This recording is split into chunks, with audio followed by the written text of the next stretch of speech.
चलिए देखते हैं आज का टॉपिक इनकम्प्लीट डोमिनेंस। लेकिन इनकम्प्लीट डोमिनेंस देखने से पहले आपको पता होना चाहिए mono hybrid cross, di hybrid cross और प्लस कैरेक्टर और एलील का डिफरेंस। तो अगर नहीं देखा है तो उनके वीडियो में लिंक डाल दो, डिस्क्रिप्शन डाल देंगे, जिससे आप उसको चेकआउट कर सकते हैं। तो इनकम्प्लीट डोमिनेंस में चलते हैं, आज का टॉपिक है। तो इनकम्प्लीट डोमिनेंस क्या बोल रहा है कि यहाँ जो भी दो एलील्स है वो एलील कम्प्लीटली एक्सप्रेस नहीं होते हैं।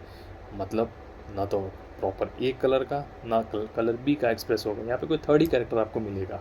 कैसे?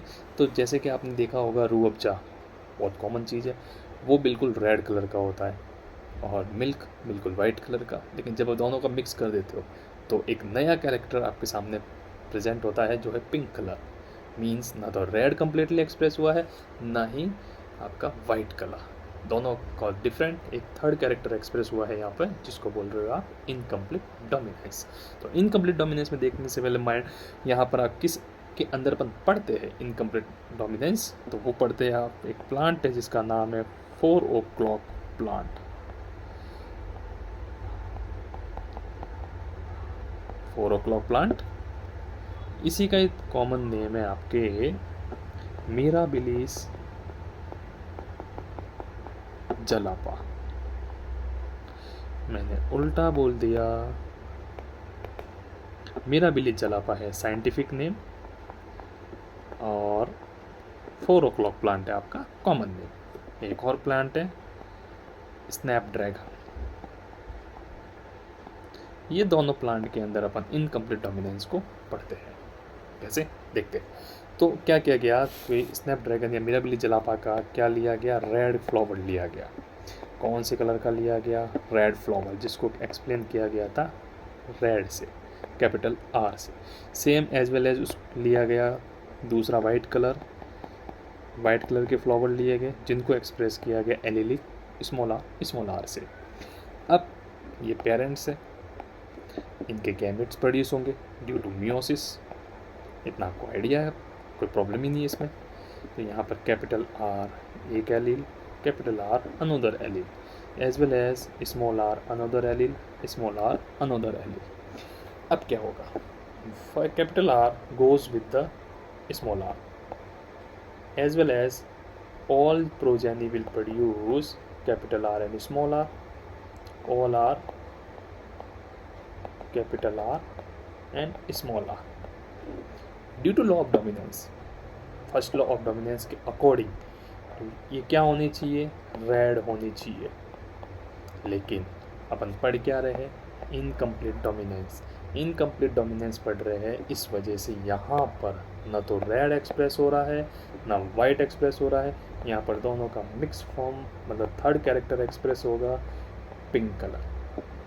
तो F1 जनरेशन कंप्लीट कैसी हो गई यहाँ पर, पिंक कलर। मतलब इनकम्प्लीट डोमिनेंस को कैसे डिफाइन करेंगे, on across with the two pure dominant character when we get another third character। जब आपको थर्ड कैरेक्टर मिलता है, एक नया कैरेक्टर, उसको बोलते हैं इनकम्प्लीट डोमिनेंस। क्लियर? इसके जैसा ही बिल्कुल आपके काम करता है को डोमिनेंस। ओके, नाम सुना होगा, को डोमिनेंस भी है बिल्कुल आपके लिए। तो को डोमिनेंस में क्या है, जैसे कि बात करते अपन को dominance. Codominance means complete dominance, पूर्ण रूप से 100% एक्सप्रेस होंगे दोनों कैरेक्टर, दोनों एलील। सॉरी, तो जैसे कि बात करें, जब एक कलर लिया है या काऊ लिए और एक अनोदर काऊ है, मेल एंड फीमेल, ये फीमेल काऊ, ये मेल काऊ। मेल काऊ मान लो ली गई है यहाँ पे वाइट कलर की, वाइट बॉडी है इसकी, और फीमेल काऊ जो ली है वो ब्लैक कलर की है। काऊ को आप ऑक्स भी ऑक्स नहीं बोल सकते, आप इसको बुल बोलोगे। ओके, ऑक्स अनफर्टिलाइज इनफर्टाइल होते हैं, बुल है काइंड ऑफ। वाइट जो है उसको कैसे रिप्रेजेंट किया गया, काऊ को मतलब बुल को WW कैपिटल एंड ब्लैक को स्मॉल w से। ओके, आप कोई भी लिख सकते हो यहाँ पे, कैपिटल बी भी रख सकते हो, जैसे आपकी चॉइस है। आप इसको capital B and small B भी रख सकते हो, जैसे आपकी फिजिबल लगे। अपने आप में ये कैरेक्टर्स क्लियर। तो अब यहाँ पे बनेंगे ये पेरेंट्स है, अब इनके गैमेट्स बनेंगे दोनों के, कैपिटल डब्ल्यू स्मॉल डब्ल्यू। अब देखना, तो जैसे ही यहाँ पे गैमेट्स बनते हैं तो इनका फर्टिलाइजेशन होगा। फर्टिलाइजेशन में आपको जो काऊ मिलेगी, capital W and small W. Incomplete dominance के हिसाब से चले, इनकम्प्लीट डोमिनेंस के हिसाब से चले तो ये जो सारी काऊ आएगी F1 जनरेशन के थर्ड कैरेक्टर कोई भी आ सकता है, लाइक ब्राउन आ सकता है। लेकिन अपन पढ़ रहे कोडोमिनेंस। कोडोमिनेंस के अंदर क्या होगा, यहाँ पर जो काऊ होगी, काऊ जो होगी उनकी बॉडी, जैसे आपने देखा होगा कई बार, बॉडी पूरी ब्लैक है लेकिन उनके बीच बीच में आपको वाइट कलर के पैचेस दिखने को मिलते हैं। ऐसा कुछ देखा होगा आपने, बॉडी पूरी ब्लैक है लेकिन आपने उसके अंदर वाइट पैचेस देखे होंगे, धब्बे। या फिर पूरी बॉडी वाइट है, उसके बीच बीच में आपने कहीं बड़े बड़े पैचेस देखे होंगे ब्लैक कलर के। तो इसका मतलब क्या हुआ, ब्लैक कलर भी एक्सप्रेस हो रहा है और वाइट कलर भी एक्सप्रेस हो रहा है। जब दोनों एलिड टुगेदर एक्सप्रेस होते हैं उसको बोलते हैं कोडोमिनेंस। ओके, क्लियर है। तो कोडोमिनेंस के अंदर ही अपन एक इम्पॉर्टेंट एग्जांपल पढ़ते हैं जिसका नाम है मल्टीपल एलील। मल्टीपल एलील जो है बेसिकली क्या है, जब अब more than one allele are express together. क्या है मल्टीपल एलील, टर्म है बहुत इंपॉर्टेंट है। मल्टीपल एलील मतलब more than one allele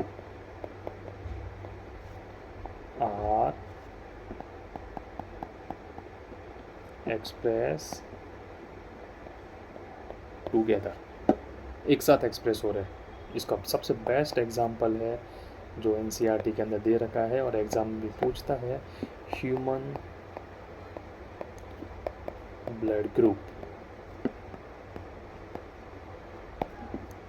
okay, clear. तो अब यहाँ पे ह्यूमन ब्लड ग्रुप के अंदर क्या है वो देखते हैं। तो सबसे पहले आपको पता होना चाहिए कि ह्यूमन की जो RBCs है ये ह्यूमन RBC है, क्लियर। इस ह्यूमन RBC के अंदर अगर मैं बात करूँ तो इसके ऊपर कुछ प्रोटीन्स होते हैं जिसको बोलते हैं एंटीजन्स, और एंटीजन है आई का फुल फॉर्म है आइसो एग्लूटिनोजन। ओके, और ये दो टाइप के होते हैं, A एंड B। जिसके ऊपर A है उसको प्रोनाउंसिएट करते हैं IA एलील, और जिसके ऊपर B है वो IB एलील। ओके, तो दो एलील हो गए अपने पास। अगर किसी RBC के ऊपर IA है दैट मीन वो ब्लड कैसा है, A। अगर कोई RBC है उसके ऊपर मान लो B ब्लड ग्रुप है,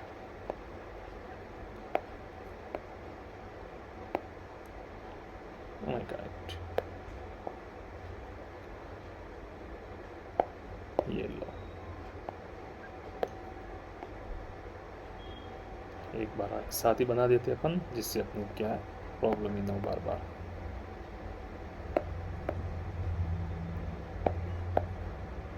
ठीक है, अब देखते हैं। तो अगर IA है और IB है, दोनों ही आ गए, तो ये कैसा ब्लड बन जाएगा, AB।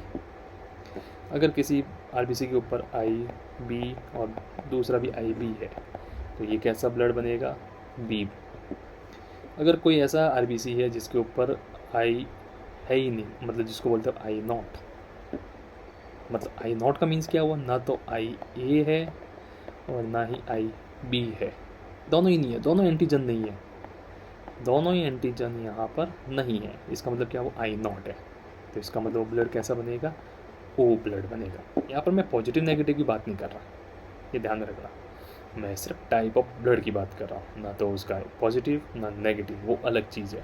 वो ब्लड के अंदर RH फैक्टर काम करता है प्रोटीन D की प्रेजेंस में, ओपन यहाँ नहीं देख रहे हैं, अपन सिर्फ यहाँ पे टाइप ऑफ ब्लड देख रहे हैं। तो अब यहाँ पे अपने को इतना आइडिया लग गया कि दो एलील एक साथ एक्सप्रेस हो रहे हैं, उसको बोलते हुए आप मल्टीपल एलील। कहाँ पर देखने को मिल रही है एक्सपेल कंडीशन अपने को? ये यहाँ पर, ये देखो इसके अंदर जब आप देखते हो तो इसके अंदर एलील आई ए और एलील आई बी दोनों प्रॉपर एक्सप्रेस हो रहे हैं, जस्ट लाइक कोडोमिनेंस। ओके, इसलिए यहाँ पर बोलते हैं अपन मल्टीपल एलिलिज्म। क्लियर? तो जैसे कि और इसके अंदर एग्जांपल्स बहुत सारे हैं आपके पास। एक मेल है, ये मान लो मेल आई ए है और ये आई ए है, और ये एक फीमेल है जो मैरी कर रही है आई बी आई बी। अब यहाँ पर एक चीज़ आपने नोट की, दोनों के एलील से वो कैसे है? होमोजाइगोटिक है, हेट्रोजाइगस कंडीशन में नहीं है। होमोजाइगोटिक है तो इसके सारे ऑफ स्प्रिंग जो होंगे, इसके सारे ऑफ स्प्रिंग कैसे होंगे? आई ए आई बी, मतलब सबके अंदर ब्लड ग्रुप कैसा मिलेगा? ए बी टाइप का। क्लियर है? आगे चले एक और देख लेते हैं, हेट्रोजाइगस कंडीशन में देख लेते हैं अपन। हेट्रोजाइगस कंडीशन में अपन देखते हैं, मान लो ब्लड लिया अपन ने आई ए आई नॉट, दूसरा लिया आई बी आई नॉट, ये हेट्रोजाइगस कंडीशन। तो इसमें अपने को क्या क्या मिल सकता है? ब्लड आई ए के साथ में आई बी, मतलब ए ब्लड ग्रुप। ओ ये क्या हो गया? आई ए के साथ में आई बी, मतलब ब्लड ए आ सकता है, ए बी। दूसरा ये इसके साथ भी तो जा सकता है, तो ब्लड आ सकता है I A I not, that mean a blood group. फिर नेक्स्ट अनोदर एलील नॉट वाला, ये इसके साथ जा सकता है, तो ब्लड आ सकता है आपके I B I naught, blood बनेगा B. As well as I naught go with the I naught, blood produce होगा ओ। तो जब एक इस वाली कंडीशन में हेट्रोजाइगस कंडीशन दोनों पेरेंट्स, तो ऑफ स्प्रिंग के अंदर ए बी ब्लड भी मिल सकता है और ओ ब्लड भी मिल सकता है। क्लियर? यही है मल्टीपल एलिलिज्म। बहुत सारे ऐसे एग्जांपल मिल सकते हैं। और एक और क्वेश्चन इसी इधर भी बनता है कि दो ऑफ स्प्रिंग, दो पेरेंट्स हैं जिनके ब्लड ग्रुप ए और बी टाइप के हैं, लेकिन उनके बच्चे के अंदर ओ ब्लड है। क्या ये पॉसिबल है? बिल्कुल पॉसिबल है, ये इससे पॉसिबल है। दोनों जो पेरेंट्स हैं वो कैसे हैं? हेट्रोजाइगस कंडीशन में। क्लियर? तो इससे आपको आई होप समझ में आ गया होगा क्या चीज़ है ये मल्टीपल एलिज्म, इनकम्प्लीट डोमिनेंस और कोडोमिनेंस। क्लियर? आगे देखेंगे अगला टॉपिक, मिलते हैं।